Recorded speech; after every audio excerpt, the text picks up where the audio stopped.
이분은 개슴 칠한 눈이 그렇게 심한 눈은 아니죠. 근데 짝짝이가 좀 많이 심해요. 그는 지금 이제 전체 얼굴 안 찍어서 그런데 이런 경우에 대부분 보면 우리가 얼굴 축이 휘어 있는 경우가 많습니다. 그래서 어떻게 보통 환자들이 알 수 있냐면은 거울을 보면서 눈의 중심선을 잇는 가상의 선을 하나 긋고요. 거울을 보면서 입꼬리를 잇는 가상의 선을 하나 그어요. 그 선이 평행하게 평행에 가까울수록 얼굴은 대칭인데 그런 경우가 아주 드뭅니다. 다 조금씩은 차이 나요. 저도 차이 나고요. 좀 많이 나는 경우가 있고 좀 적게 나는 경우가 있고 거의 안 보이는 경우도 있긴 해요.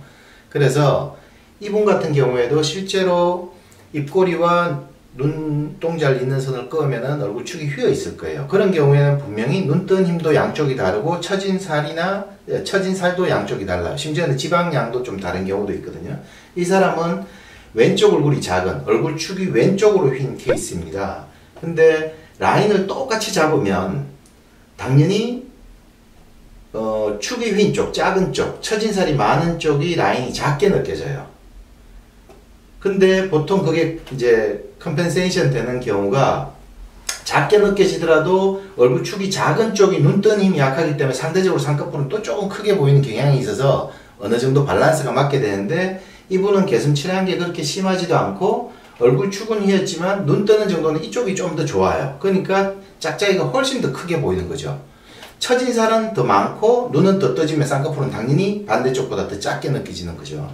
그 메커니즘을 이해하고 있다면은 실제로 수술할 때는 첫 수술할 때는 그런 눈이니까 눈매 교정을 할지 안 할지를 정해야 되고 안 하게 되면은 짝눈을 교정해서 수술을 하는 방법을 택해야 되는데 환자가 고집하든 의사가 고집하든 뭐 하나만 정해서 만약 한다면은 이렇게 짝눈이 나오는 경우가 있죠. 우리가 짝짝이라고 표현하는 거는 누구든지 다 쌍꺼풀을 하든 눈의 양쪽 모양이든 눈 떠지는 정도는 다 조금씩은 차이가 있습니다. 근데 그걸 실제로 수술해서 바로 잡아야 될 경우를 우리가 짝짝이라고 그러고요.